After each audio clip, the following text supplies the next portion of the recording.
Hello! Do you know what square roots mean?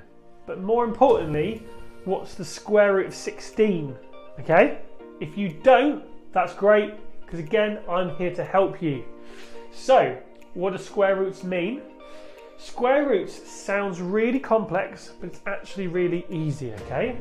So square roots mean what number do you times by itself to make said number, so 16. So let's try it out. So 2 times 2, what does that equal? Well done, that equals 4.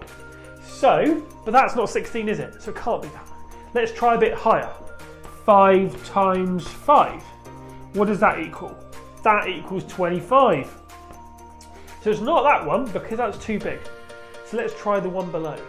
4 times 4. Does that equal 16? Yes, it does. Well done. Okay, so 4 times 4 equals 16.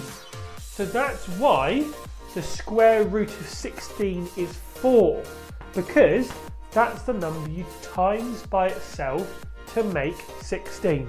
All right? So use this information, play the next game, have a great rest of the day, and we'll see you next one. Bye!